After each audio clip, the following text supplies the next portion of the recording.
Hai, buat kamu para pejuang masuk Poltekkes tahun 2024, sekarang sudah ada buku soal Si Penmaru Si Mama Poltekkes tahun 2024, di mana jika kamu membeli bukunya, kamu akan mendapatkan 1 tahun kursus online masuk Poltekkes tahun 2024 dan dibimbing oleh 7 orang mentor yang berpengalaman di jalur masuk Poltekkes.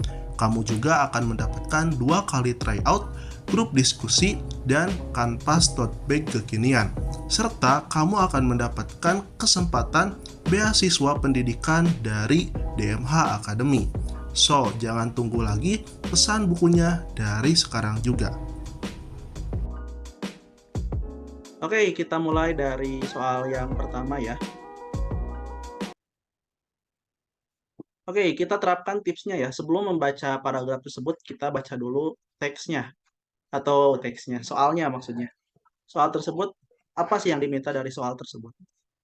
Dalam paragraf di atas terdapat bentuk kata yang salah karena tidak sesuai dengan konteks kalimatnya, yakni A kata menyoal, B kata memerhatikan, C kata mendapat, D kata kelebihan, E kata didapat.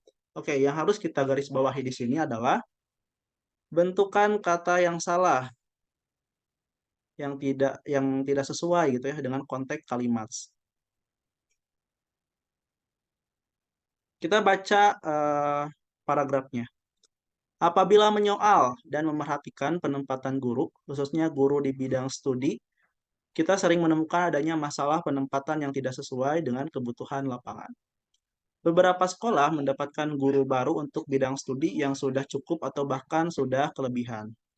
Sementara itu, guru bidang studi yang dibutuhkan tidak didapat karena terbatasnya jatah pengangkatan. Oke, kakak minta pendapat kalian. Mau benar atau salah gak apa-apa, jangan takut. Kira-kira jawabannya yang mana? Di Apa kalau penyo- menurut saya di B jawabannya karena kata memerhatikan itu seharusnya memperhatikan, bukan memerhatikan. Oke, sama ada Kak, lagi? saya juga D. Kalau Yang kata saya kayaknya di E, soalnya kata di harusnya dipisahkan. harusnya dipisahkan ya. Ada lagi gak? Ini yang harus jadi perhatian kalian konteks kalimat ya. Konteks kalimat.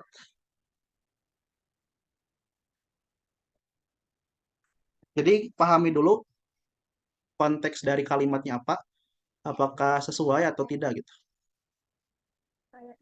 Ada yang menjawab B, E, ada lagi? Kayaknya D, Kak. Kayaknya A, Kak. Kak, Oke, soalnya itu D menyoal. nggak sih? Menyoal. Ya. Oke, Menyoal. jadi jawaban yang Kayaknya benar, menyoal. yang mana? Coba. yang A sih Kak, Kayaknya, Kak. Yang A. Menyoal. Oke. Jawaban yang benar adalah yang D. Oh, Jadi udah. siapa yang jawab yang D? Saya nggak, saya. Oke, berarti Kok yang bisa benarnya sih, Kak? yang D. Kenapa kelebihan. coba yang D? Siapa Soalnya tadi yang jawab yang D? Karena menurut saya kan dari cukup atau bahkan sudah kelebihan. Maaf, itu mungkin bisa diganti berlebihan. Iya, betul ya. Jadi di sini ya kata kelebihan ya. Cukup atau bahkan sudah kelebihan ini tidak sesuai dengan konteks kalimatnya. Harusnya diubah menjadi kata apa? Berlebihan. Berlebihan gitu ya adik-adik. Betul. Pintar-pintar kalian. Lanjut. Kita lanjut ya. Ya, Kak. Oke. Sekarang untuk soal nomor 2 dan nomor 3 perhatikan teks berikut. Pernyataan yang sesuai dengan isi bacaan di atas adalah kita garis bawahi pernyataan yang sesuai dengan isi bacaan di atas adalah apa gitu. kita baca dulu. Kajian tentang kemampuan berbahasa Indonesia masyarakat di desa terpencil, terutama kajian karakteristik tuturan basa-basi belum banyak dilakukan orang. Padahal basa-basi merupakan peristiwa berbahasa yang menarik untuk dipelajari karena terkait dengan budaya masyarakat. Fenomena berbahasa tersebut memberikan peluang besar bagi peneliti bahasa untuk lebih mendalami kaitan antara berbahasa dan berbudaya. Kita lihat pilihan gandanya. A. Ini yang pernyataan yang sesuai ya yang dicarinya, sesuai dengan teksnya. Kemampuan berbahasa masyarakat di daerah terpencil menjadi bagian dari kajian bahasa yang belum banyak diteliti. B. Kajian tuturan basa-basi daerah terpencil akan menjadi topik penelitian berbahasa daerah tersebut. C. Basa-basi merupakan fenomena berbahasa yang hanya terjadi pada masyarakat daerah terpencil. D. Pakar kajian bahasa sulit melakukan penelitian tentang tuturan basa-basi dari sudut pandang kajian bahasa. E. Penelitian tentang tuturan basa-basi jarang dilakukan dari sudut pandang budaya. Oke, jawaban adik-adik apa coba? A, Kak. Kalau untuk Sepertinya saya A, Kak. A. A. Iya. Ya, A. A ya, berarti semuanya jawabannya A ya. Iya. Ada yang Iya. lain? Kenapa coba? Karena yang sesuai. Karena dibahas itu kemampuan berbahasa masyarakat di daerah terpencil. Jadi mereka ada kajian basa-basi itu yang belum Oke, banyak. betul ya. Jadi jawaban yang benar adalah yang A. Sip. Nah, untuk untuk menjawab soal ini, tentunya kalian harus pahami apa sih yang gagasan atau yang ingin disampaikan dari teks ini gitu. Ide pokoknya tentang apa gitu intinya. Jadi di sini dijelaskan bahwa ya, tadi betul kata Ade, bahwa di sini kemampuan berbahasa Indonesia masyarakat di desa terpencil gitu, terutama kajian karakteristik tuturan bahasa basi belum banyak dilakukan orang gitu. Nah, jadi yang sesuai dengan kalimat atau pernyataan yang sesuai dengan teks di atas adalah yang A, di mana kemampuan berbahasa masyarakat di daerah terpencil menjadi bagian dari kajian bahasa yang belum banyak diteliti gitu. Dan untuk jawaban pilihan ganda yang B, kajian tuturan basa-basi daerah terpencil akan menjadi topik penelitian berbahasa daerah tersebut. Itu tidak sesuai. Kemudian basa-basi merupakan fenomena berbahasa yang hanya terjadi pada masyarakat daerah terpencil. Itu juga tidak sesuai. Pakar kajian bahasa sulit melakukan penelitian tentang tuturan basa-basi dari sudut pandang kajian bahasa. Itu juga tidak benar atau tidak sesuai. Dan yang E, penelitian tentang tuturan basa-basi jarang dilakukan dari sudut pandang budaya. Ini juga tidak benar ya. Oke, yang ketiga, ide pokok bacaan di atas adalah apa? A. Karakteristik tuturan basa-basi. B. Kurangnya kajian tuturan basa-basi.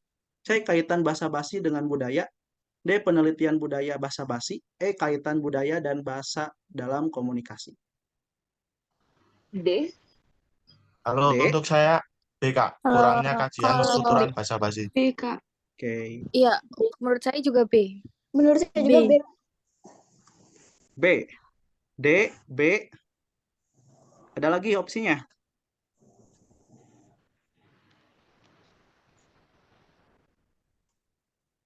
Jadi, yang mana nih? Yang B berapa orang?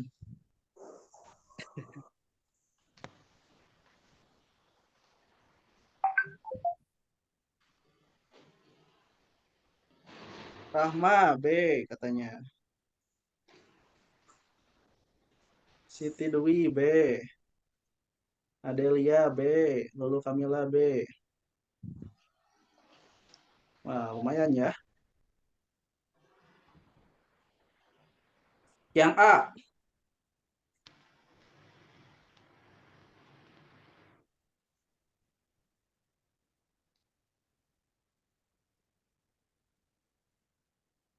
Oke ya. Yang C mana nih? A. Yang A. Yang D.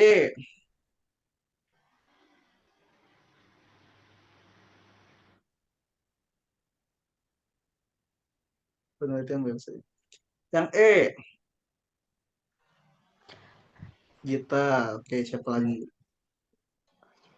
Jawaban yang benar adalah yang mana nih? Yang B. Oke. Kenapa yang B? Karena tadi teks tersebut ya udah jelas bahwa teks tersebut menjelaskan tentang kemampuan berbahasa Indonesia di masyarakat di desa terpencil khususnya terkait bahasa basi itu belum banyak dilakukan ya adik-adik. Jadi ingat kata-kata tadi bahwa untuk mencari gagasan utama atau ide pokok itu kita bisa lihat di awal kalimat ya. Nah, di sini. Ini awal kalimat ya adik-adik. Sampai titik ini awal kalimat. Nah, ini berarti masuknya termasuk paragraf apa nih? Deduktif, induktif, atau apa nih? Deduktif. Deduktif. Paragraf deduktif. Betul, berarti termasuk deduktif ya. Di mana ide pokoknya berada di awal kalimat. Seperti itu. Paham ya? Kita next ke soal nomor 4. Ini juga ini yang dicari adalah nomor 4. Masalah utama paragraf di atas adalah kita baca dulu teksnya. Karakteristik dan perilaku tidak terpuji yang menerpa masyarakat sudah merupakan bagian yang tidak terpisahkan dari perilaku masyarakat Indonesia dewasa ini. Fenomena masyarakat semacam ini tampaknya sudah dipahami dan disadari oleh pemerintah. Menteri Pendidikan dan Kebudayaan menegaskan adanya kerisauan dan kerinduan banyak pihak untuk kembali memperkuat pendidikan karakter dan budaya bangsa. Pemerintah bertekad untuk memperkuat karakter dan budaya bangsa tersebut melalui pendidikan di sekolah. Masalah utama paragraf di atas adalah A. Kemerosotan karakter masyarakat Indonesia. B. Penanaman karakter melalui pendidikan di sekolah. C. Program pemerintah dalam pendidikan karakter. D. Sosialisasi pendidikan karakter di sekolah. E. Pentingnya penguatan karakter dan budaya bangsa. Oke, jawabannya yang mana nih? Yang A. A. Kemerosotan. Yang A. Ya. Ada pilihan lain? Coba, jangan takut salah, santai aja. Kalau dari saya B, Kak. B. Kalau dari saya E. Ada yang E. Coba yang lain. Ada lagi yang D. Yang C misalnya. Ingat ya, yang dicari di sini adalah masalah. Masalah ya, bukan ide pokok atau apa gitu, tapi masalah utama yang dibahas di paragraf itu apa. Oke, yang A, kenapa bisa yang A? Karena perilaku tidak terpuji itu menerpa masyarakat dan itu sudah merupakan bagian yang tidak terpisahkan dan pemerintah juga sudah tahu. Ya, gitu Kak intinya. Oke, ya, sip. Betul. Yang B, kenapa yang B? Sorry Kak, kayaknya saya ganti A deh. Soalnya saya nggak baca masalah harusnya kan soalnya. Saya mikirnya ke ide pokoknya sih. Jadi, Oh, kayaknya saya jadi yang A. iya A. Yang pilih yang C tadi siapa? Kenapa yang C? Ada gak? Nggak ada ya, bisa. Yang E, kenapa yang E? Kalau Coba dari saya jangan. itu di bagian ini Kak, pemerintah bertekad untuk memperkuat karakter dan budaya bangsa tersebut melalui pendidikan di sekolah. Oke. Yang D, coba yang D. Gak ada ya tadi yang pilih yang D. Oke, jadi jawaban yang betul gitu ya. Masalah utama dari paragraf di atas. Jadi yang dilihat masalah yang dibahas di paragraf ya, jangan sampai berbeda, jangan sampai tertukar ya yang ditanyakannya apa gitu. Kita cari ya. Nah, jawaban yang benar adalah yang A. Oke, betul ya. Jadi yang dicari yang jadi masalah utama di paragraf ini adalah terkait kemerosotan karakter masyarakat di Indonesia. Jadi yang jadi problem yang dibahas di teks ini, yaitu terkait perilaku masyarakat atau berkurangnya perilaku masyarakat di Indonesia.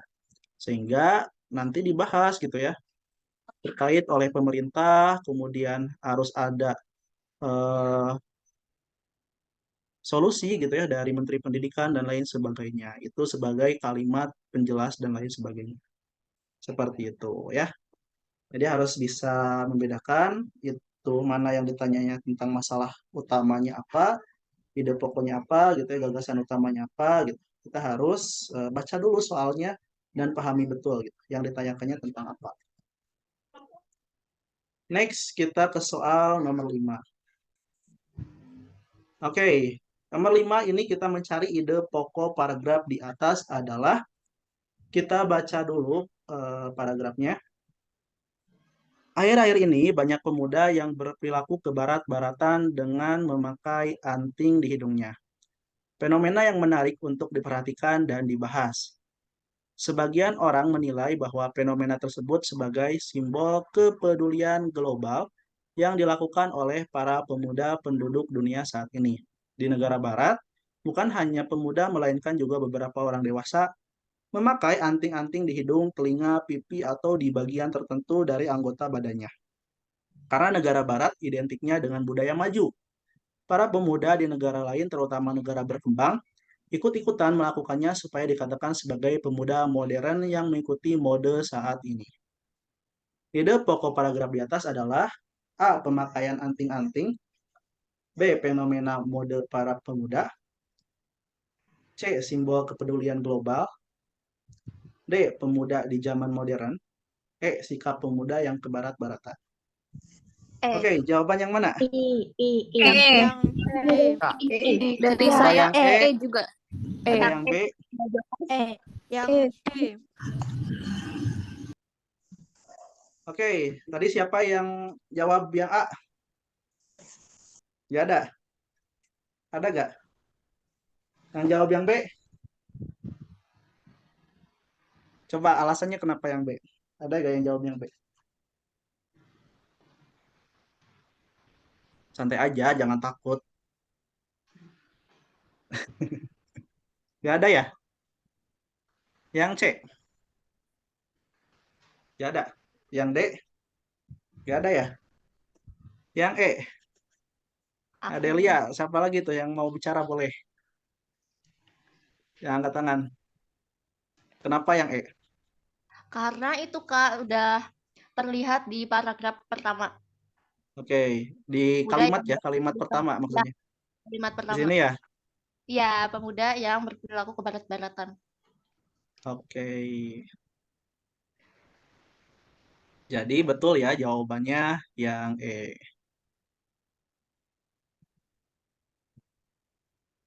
Oke, udah jelas ya bahwa di sini dijelaskan ya.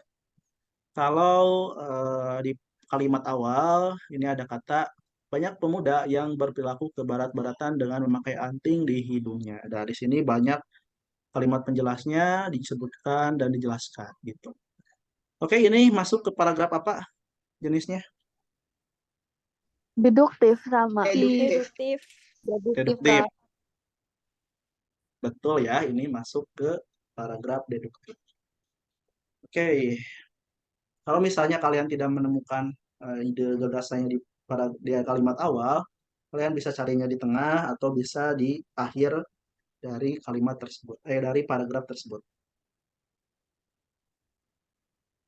Kita next ke soal nomor 6. Oke, ini yang dicari masalah utama ya adik-adik. Nomor 6, masalah utama paragraf di atas. Kakak garis, kakak kasih ciri dulu ya supaya kalian tidak lupa. Kita baca dulu teksnya. Pada dasarnya, tujuan pendidikan adalah membentuk kepribadian peserta didik. Pembentukan tersebut dapat dilakukan dengan model langsung dan inkulkasi. Model langsung adalah pembentukan moral melalui bidang ajar yang terkait langsung dengan pendidikan karakter seperti agama, budi pekerti. Sedangkan model inkulkasi adalah penanaman nilai-nilai pendidikan karakter melalui bidang-bidang yang tidak terkait langsung, seperti bidang sains, teknologi, sosial, seni, dan olahraga.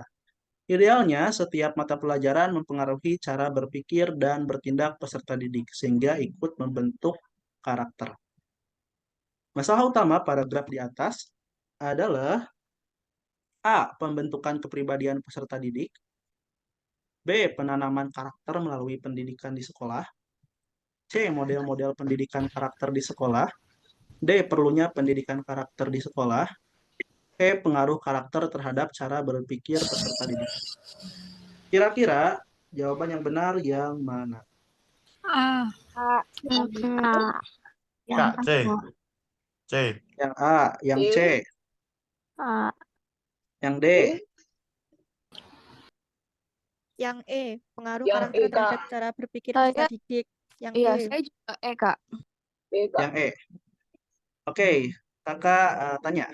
Yang pilih yang A, kenapa yang A?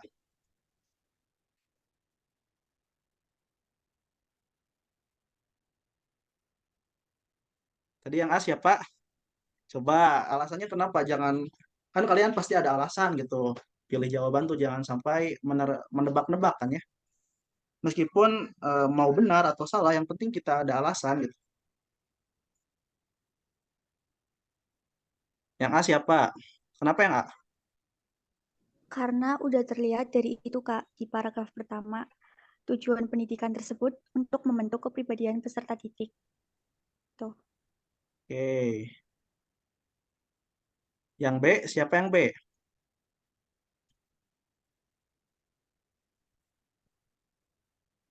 Ada yang pilih yang B gak? Yang A, karena di kalimat awal ya ada perkataan tujuan pendidikan adalah membentuk kepribadian peserta didik. Yang pilih yang B siapa? Kenapa yang B?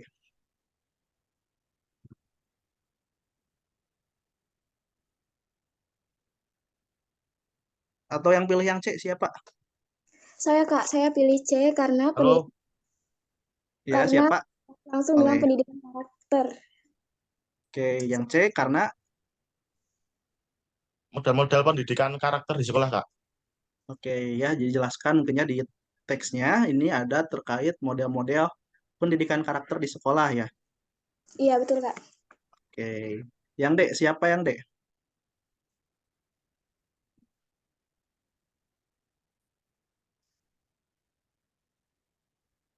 Ada nggak yang jawab yang D?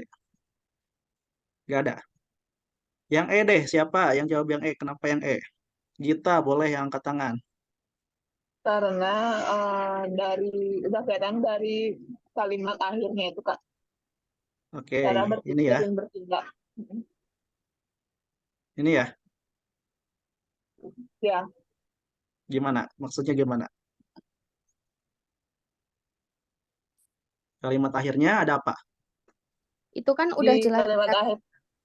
Setiap mata pelajaran mempengaruhi cara berpikir dan bertindak peserta didik sehingga ikut membentuk karakter. Jadi udah jelas pengaruh karakter terhadap cara berpikir peserta didik. Berarti yang E.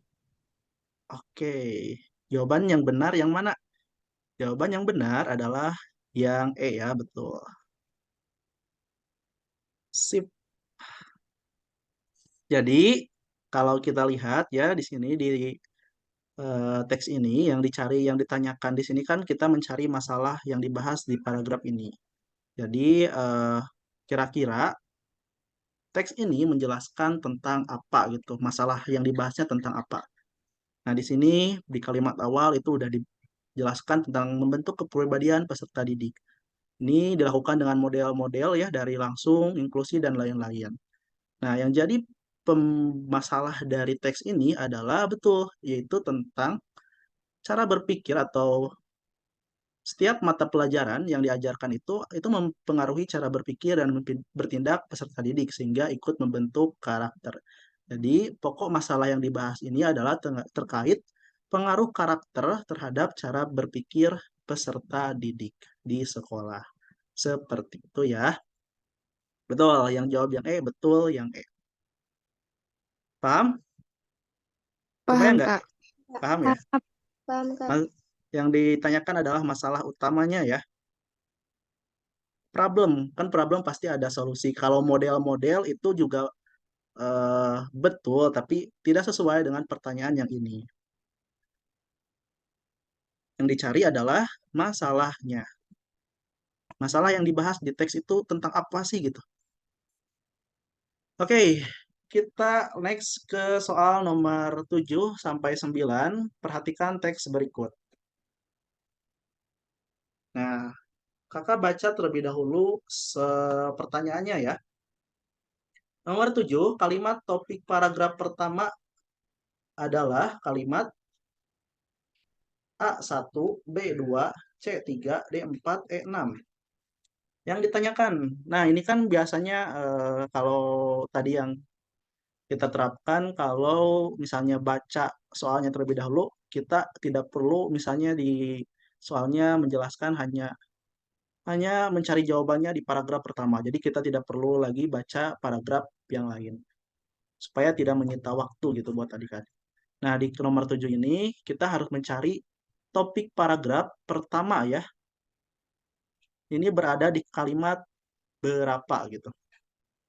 Nah, di sini kalian bisa terapkan ya ilmunya, apakah di induktif, deduktif, campuran, atau lainnya. Generatif ya.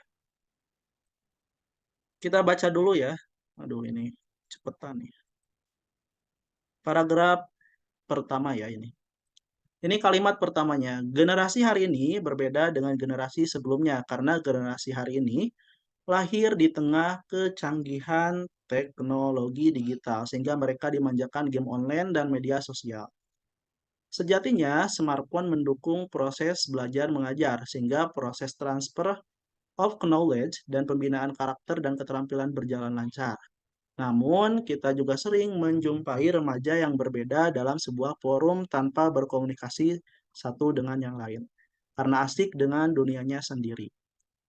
Meminjam bahasa dari Don Tapscott 2013, generasi ini adalah generasi acuh tak acuh. Minat mereka hanya mengenai budaya populer, para pesohor, dan teman-teman mereka. Hal itu menunjukkan bahwa teknologi digital membawa sejumlah dampak positif dan negatif. Kalimat topik paragraf pertama adalah berada di kalimat Kak. berapa? A1, Kak. Yang A, Kak. A1. Yang A, yang D, Yang A, Yang karena A, itu yang A, yang A. paragraf deduktif. Kak. yang A, yang D, yang B gitu. Oke, Yang siapa yang B, jawab yang A? Kak. Kenapa yang A coba? Maaf, Kak, boleh ke atas nggak? Oh ya, betul. Benar ya. Mungkin kakak agak... kalau gini gak apa-apa. Iya, Kak, nggak apa-apa. Coba. Jawaban saya ada di A karena di A itu topiknya ada di pertama, generasi hari ini berbeda dengan generasi sebelumnya karena generasi hari ini lahir di tengah kecanggihan teknologi digital sehingga mereka dimanjakan game online dan media sosial. Oke. Jadi topiknya berada di kalimat pertama ini gitu ya. Jadi ini misalnya ngebahas topik apa nih? Tentang Teknologi Kalau digital, media sosial. Jadi topiknya tentang teknologi digital gitu ya. ya, Kak. Oke. Oke, yang B. Siapa nih yang B? Sekarang yang B. Ada gak yang jawab yang B? Atau yang C? Atau yang D? Gak ada ya. Yang E deh. Lulu. Dan yang lainnya. Coba. Kenapa yang D? Kalau menurut saya, kenapa yang E itu karena kayak yang dari 1 sampai 5 itu melakukan penjelasan dari kalimat yang ke-6 ini. Jadi poinnya itu ada di kalimat yang 6. Jadi poinnya ada di kalimat yang terakhir ya. Di sini gitu. Jadi topiknya tentang apa nih? Kalau yang di kalimat terakhir berarti. Itu dampak positif teknologi digital. Dampak dari teknologi digital. Oke. Kakak jawab ya. Jadi yang betul adalah jawabannya yang E ya, betul. Oke, udah betul ya tadi yang ada jelaskan bahwa di sini ya ini di akhir kalimat atau di akhir paragraf ini dijelaskan bahwa hal ini menunjukkan bahwa teknologi digital membawa sejumlah dampak positif dan negatif atau dikasih kesimpulan gitu ya dari kalimat-kalimat penjelas yang ada di atas gitu. Jadi jawaban yang benar adalah yang E atau berada di kalimat terakhir atau nomor 6. Nah, ini masuk ke paragraf apa? Induktif. Induktif ya. Oke, jelas ya itu. Induktif, deduktif ya udah kita bahas. Nah, kita ke nomor 8 masih teks yang sama. Pertanyaan manakah yang jawabannya tidak ditemukan dalam teks tersebut? Nah, ini yang harus kita cari adalah pertanyaan yang ada di kunci jawaban ini yang tidak sesuai dengan teks tersebut. Berarti ini kita harus baca lagi nih si teksnya. Bagusnya kalau kalian mudah ingat gitu ya semua apa yang ditanyakan. Misalnya ini ada 3 pertanyaan, berarti kalian harus baca dulu ketiga pertanyaan ini. Nah, misalnya nomor 9, kelemahan paragraf kedua teks tersebut adalah apa gitu. Berarti yang harus kita cari yaitu tentang pertanyaan manakah yang jawabannya tidak ditemukan dalam teks tersebut. Kelemahan paragraf kedua teks tersebut adalah, kita baca dulu teksnya, kita lanjut aja ya langsung ke paragraf kedua.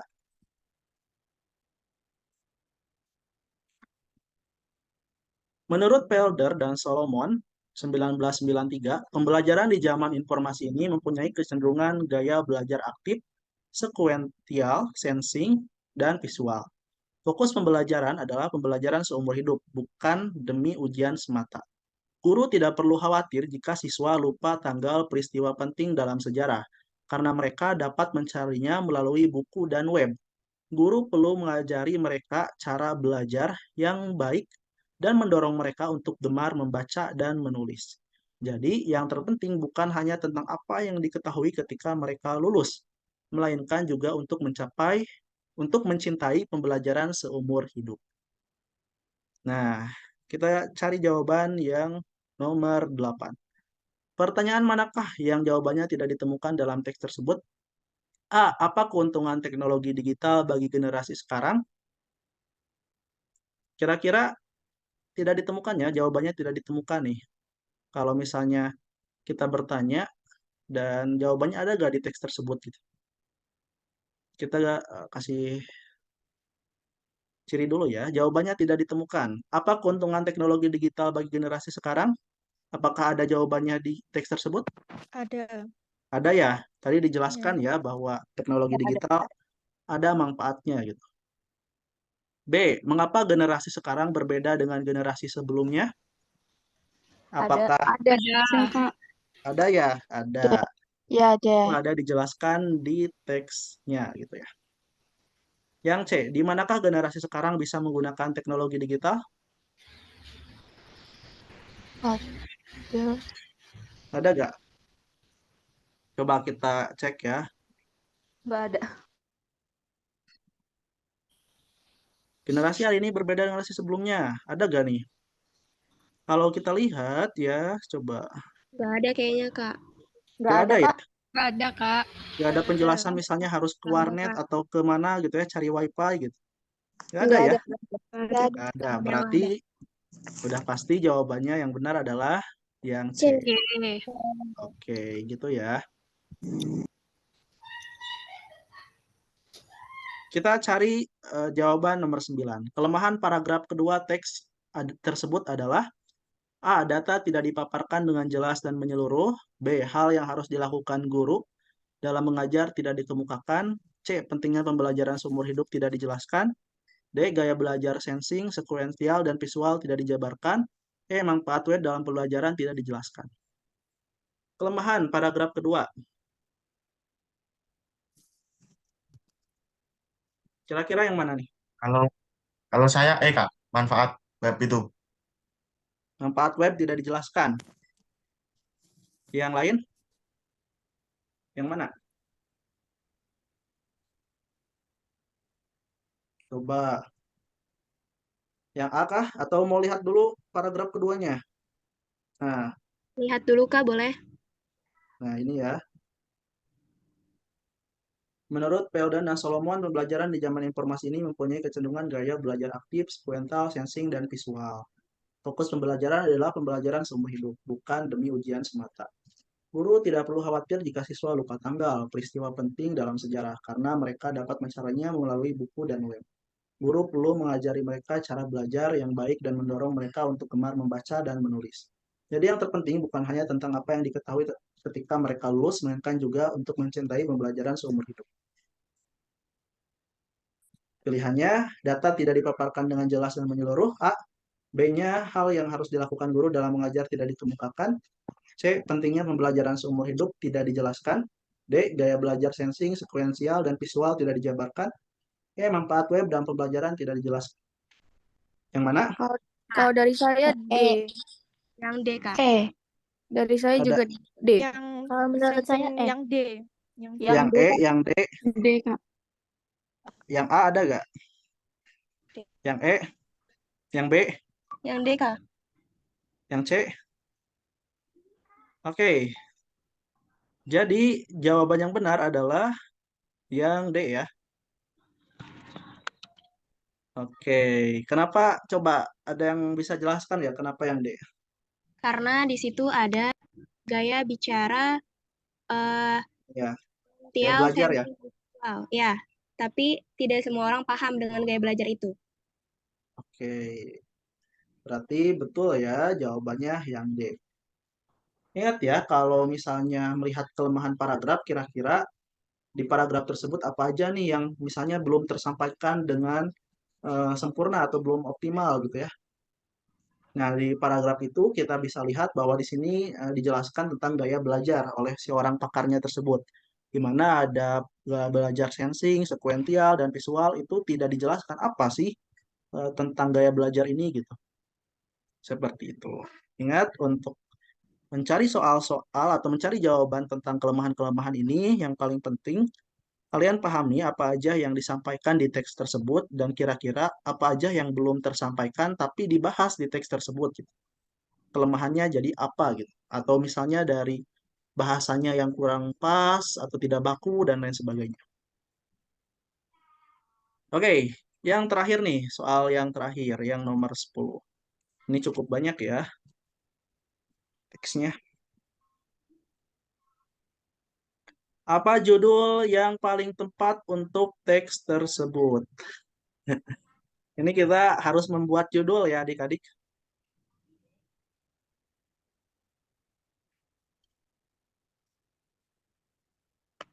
Harus mencari judul dari teks ini. Ingat ya, untuk membuat sebuah judul itu judul kan kalimatnya gak banyak, kemudian juga gak ribet, tapi harus mewakili dari teks ini gitu ya.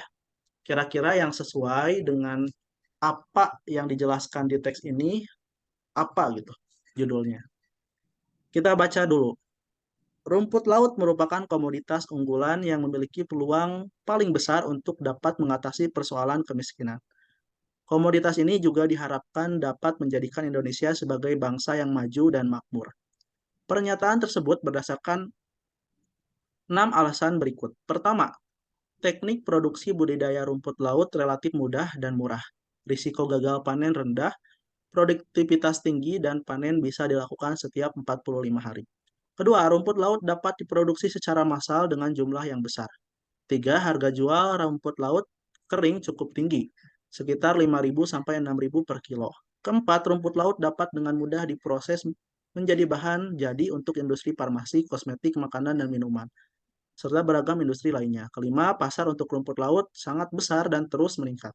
Keenam, rumput laut dapat menyerap banyak tenaga kerja dan menciptakan lapangan kerja yang besar dan luas. Kesepuluh, istilah rumput laut lebih sering digunakan untuk alga merah dan alga coklat.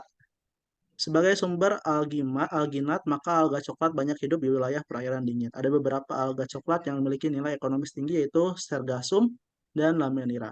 Alga merah sebagai sumber kerajinan dan agar-agar banyak hidup di wilayah perairan tropis.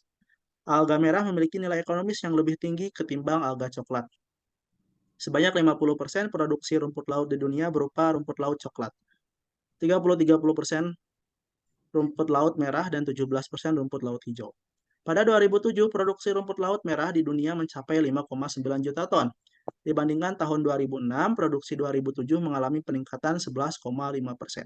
Cina merupakan produsen rumput laut merah terbesar di dunia dengan kontribusi sebesar 34%. Disusul Indonesia 29%, lalu Filipina 25%. Hingga saat ini, di Indonesia, provinsi penghasil rumput laut terbesar adalah Sulawesi Selatan, diikuti dengan NTT, Sulawesi Tengah, lalu Bali. Berikut ini tampilan produksi rumput laut di beberapa provinsi di Indonesia. Judul yang tepat untuk teks tersebut adalah A. Optimalisasi pemberdayaan komoditas dan produksi rumput laut.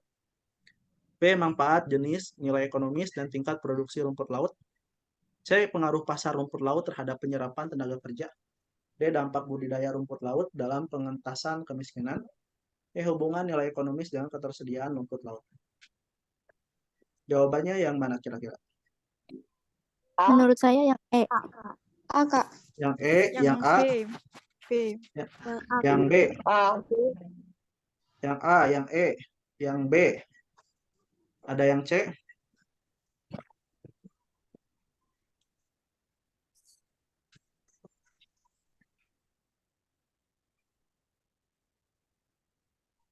Oke, kenapa yang A? Karena di situ ada optimalisasi pemberdayaan dan komoditas produksi rumput laut. Di dalam teksnya itu ada beberapa manfaat utama atau manfaat unggulan jika orang-orang ingin menjadi pengusaha rumput laut. Dan sudah banyak komoditas produksi rumput laut yang mungkin berhasil di negara-negara lain. Oke. Sip. Ada jawab yang B, kenapa yang B?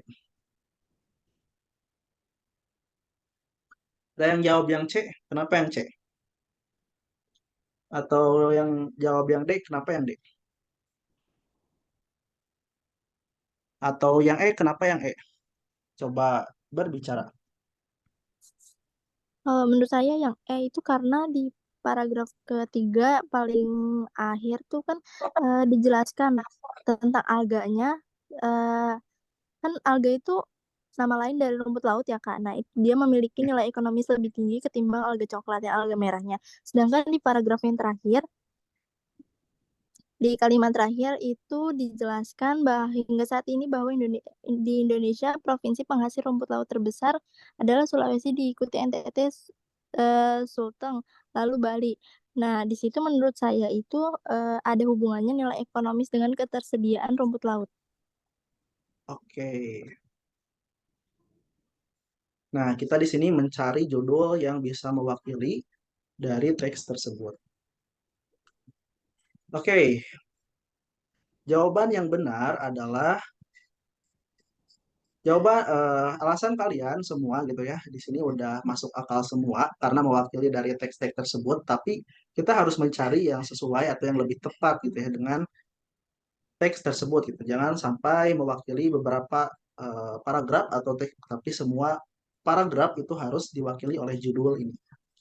Jawaban yang paling tepat adalah yang A ya adik-adik. Gitu. Kenapa yang A?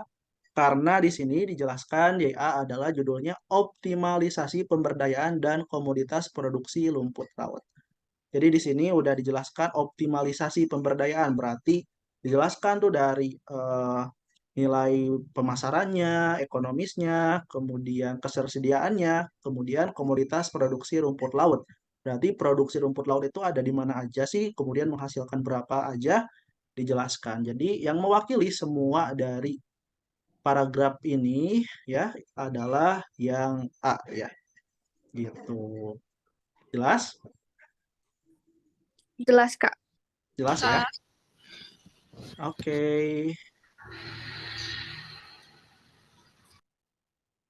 Selesai ya untuk pembahasan soal